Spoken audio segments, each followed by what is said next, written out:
Welcome to the Pen Leader Podcast, where strategic leaders get straight to the topics, strengthening our awareness and sharpening our minds. The Pen Leader Podcast is produced by Roar, a production division of Mays & Associates Ltd. Find out more at www.maysassociatesltd.com. Now here is your award-winning host, Dr. Shanda Gore. And welcome to the Pen Leader Podcast. Today we're going to be talking about leading with kindness. And I am so excited to have with me Miss Chrys Peterson, who is a consulting partner with Blanchard, and she's certified to help develop situational leaders. She holds a bachelor's degree in communications from James Madison University and a Master of Organizational Leadership from Lourdes University. She is also sought after for her media and communication expertise, including virtual coaching. She has won a number of awards, and she has actively served a variety of civic and professional organizations. I'm just going to list off some of her awards. She holds professional awards, including 6 Emmys, 4 Edward Murrow Awards, Women in Communication Awards, the Ohio Associated Press Enterprise Reporting Award. She's in the Associated Press Broadcasting Hall of Fame, and she has the 2005 Public Children's Services Association of Ohio Journalist of the Year. So without further ado, welcome, Chrys. Thank you. I'm so happy to be here with you, Shanda. I am so excited to get to the show. So let's talk about this. I see a number of statistics out there about kindness and work culture. And unfortunately, we're seeing I'm going to give some statistics, but out of 1,200 respondents, 77% of job seekers believe mental health should be a priority in the workplace. And I know that has been a challenge. So I'm going to start off. You've been in the public eye for a number of years. You've seen and worked with a number of organizations and groups in your professional life. What would you suggest to leaders who may not think about going that extra mile? And what does kindness mean? A lot of leaders, Shanda, are really focused on bottom line and on results, right? And you can't get those results if you don't have the relationships with your people and if they are not working to make that happen for you. And what I see is the businesses that have created these cultures of kindness or helpfulness are the ones that get those results better, quicker. And it may be something that's just not in somebody's head. If you're a manager or a leader, do I have to be kind? And let me also make the distinction here between kind and nice. Kind is not nice. The definition of kindness is of a good or benevolent nature or disposition, considerate or helpful. So why wouldn't we want to be considerate, helpful, and benevolent, which, by the way, means characterized by expressing goodwill and desiring to help others. That is our role as leaders, wherever we are, right? We are trying to help people in any way that we can to reach their potential and to do their best work. And creating that situation that they are able to feel that they're in the space where they can do that is really, really important. In some of my work with the Blanchard Company, SL2, we teach people how to lead situationally. And one of the things we talk about is creating optimally motivating environments for people. This is not trying to make life a circus, for everybody or make it entertaining for them during the day. This is about creating an environment where people feel safe, secure, and like they can do their best work. And what does that look like? Doing their best work, giving discretionary effort, staying with the company, endorsing the company, going above and beyond, and doing above average work for you. Those are the things that get you to the results. And so when you're talking about that bottom line, you have to look at people and look at how they're working and what is motivating them to work. Mm-hmm. And if you are in a situation where you have colleagues who are helpful, collaborative, and innovative, and will pitch in with you, that's amazing. Mm-hmm.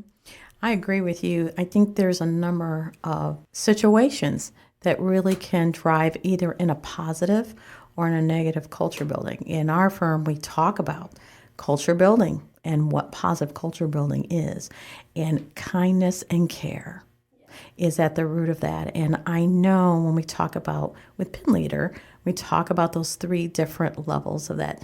Being sharp, educated, and having experience. Anybody can work on that, right? And having a plan, you can work on a plan and being able to pivot.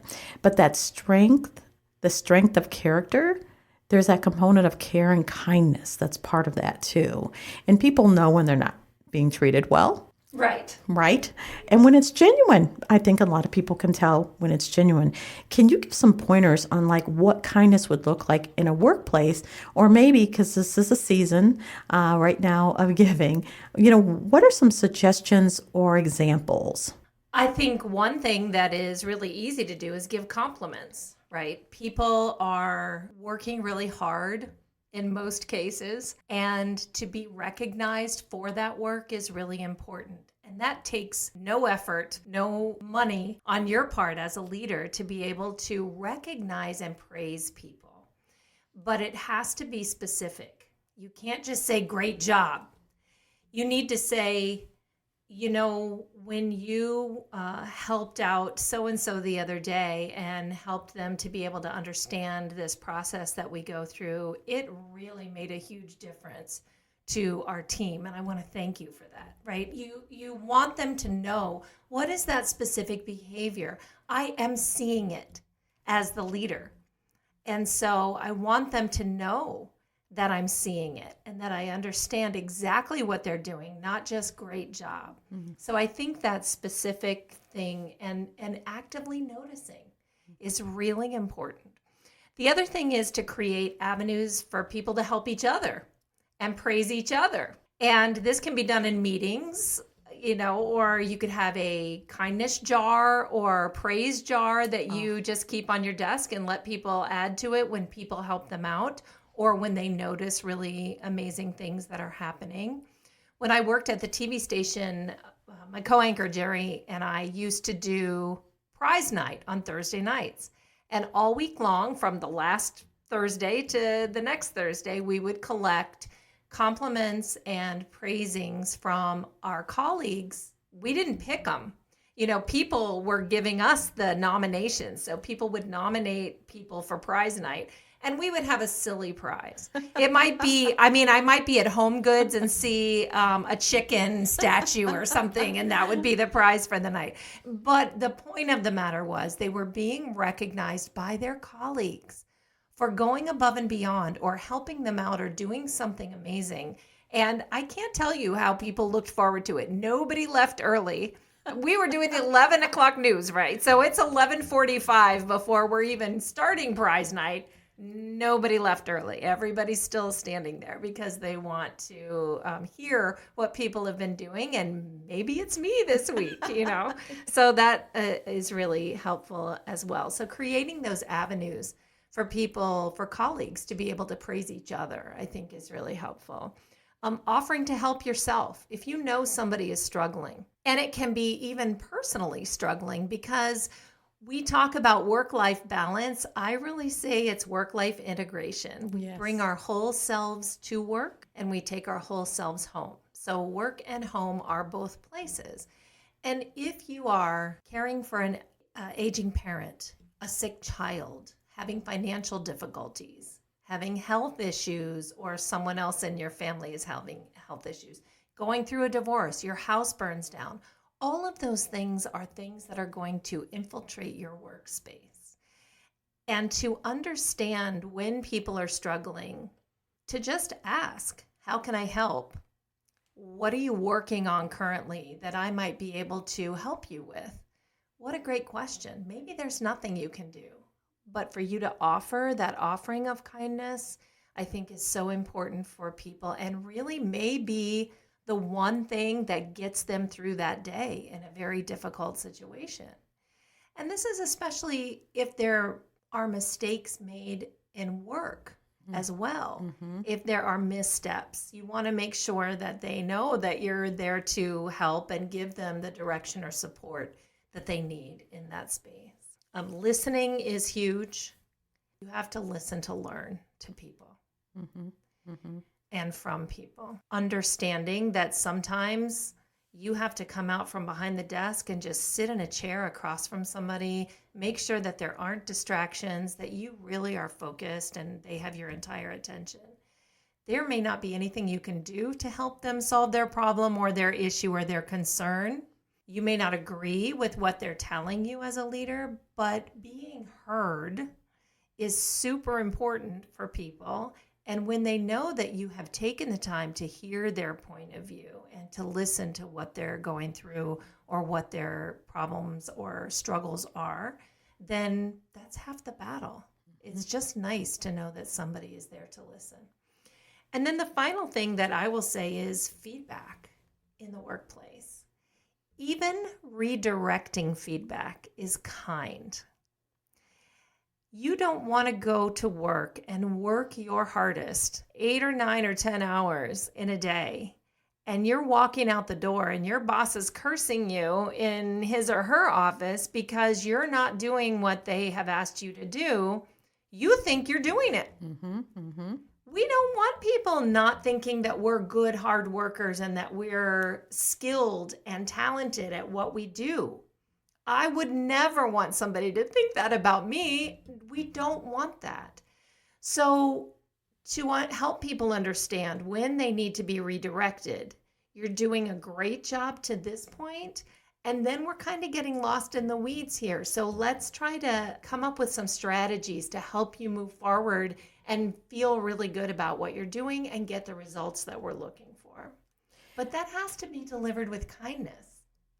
I think that the way it's delivered, that's so critically important because, they talk about constructive criticism, right? And how it's delivered. Now, definitions, it's interesting to talk to leaders on how they believe they can constructively deliver. And I think it takes practice. It's not something that people just know how to do automatically. And so how the message is delivered, even if it's a correction or something that needs to be done, and there's a balance in that, and that takes work. Do not assume that you can deliver the message right away. I'm a big supporter of role play it out if you need to. Yeah. I talk to myself in the car all the time. So people before cell phones just thought I was nuts, driving by myself, having this full-on conversation. But sometimes things come out of your mouth a little more harshly or a little more flippant than you intend for it to. And when you can hear it and correct it and say, oh yeah, that sounds a little harsh, I want to deliver that in a different way. I am a full believer, like you are, in planning ahead for those conversations, especially anything that's difficult. Understanding that there is a great way for you to be able to deliver that. And guess what? Having notes with yourself, for yourself in a conversation like that is okay.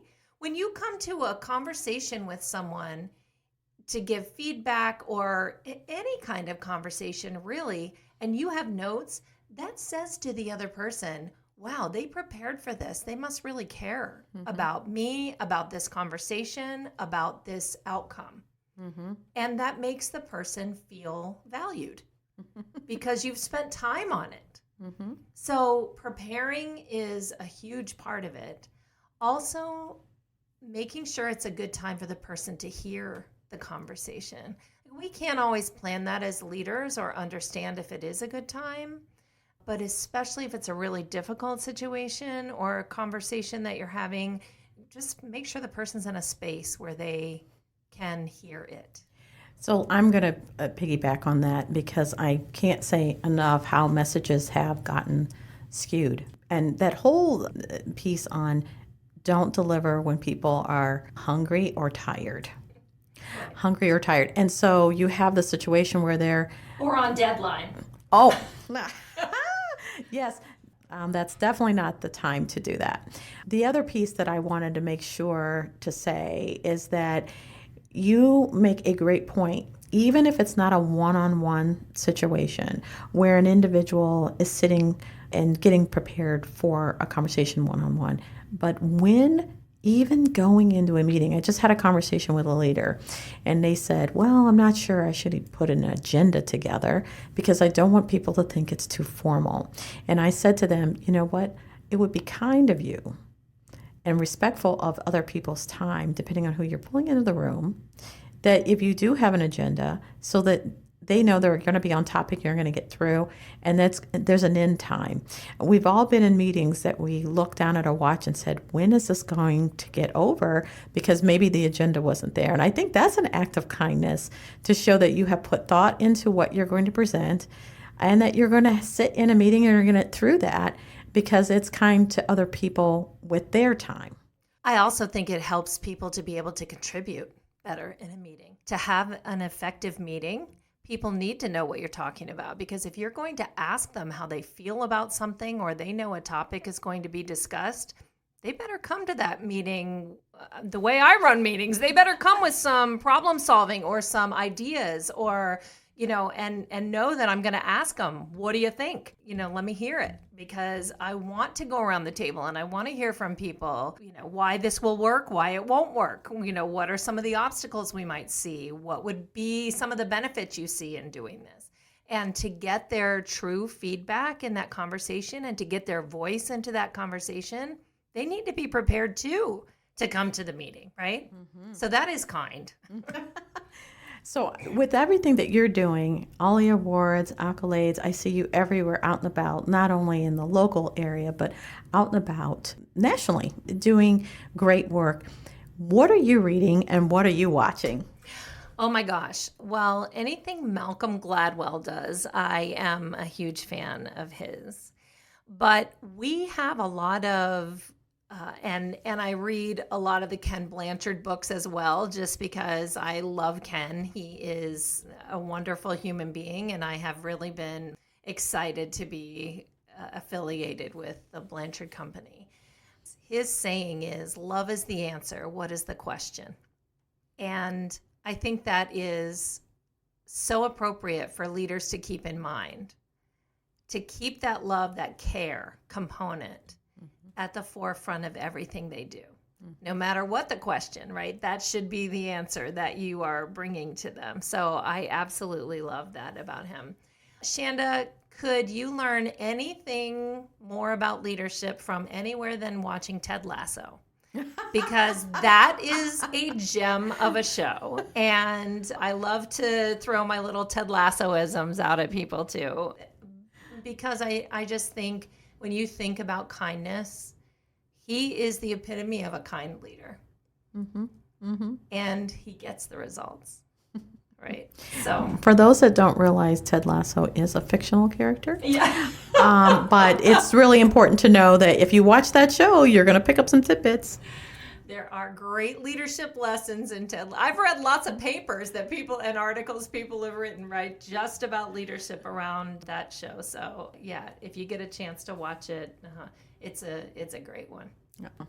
Well, I can't thank you enough for being on the show. I so appreciate these pearls of wisdom, and I know that our listeners are going to appreciate them too. I'm so happy to be here, Shanda. Thank you so much. And it's just so wonderful to be able to sit here and have this collaboration between the two of us. And also, I always learn from you whenever I'm in your presence as well. So I just really appreciate you bringing me on and spending time with me this afternoon.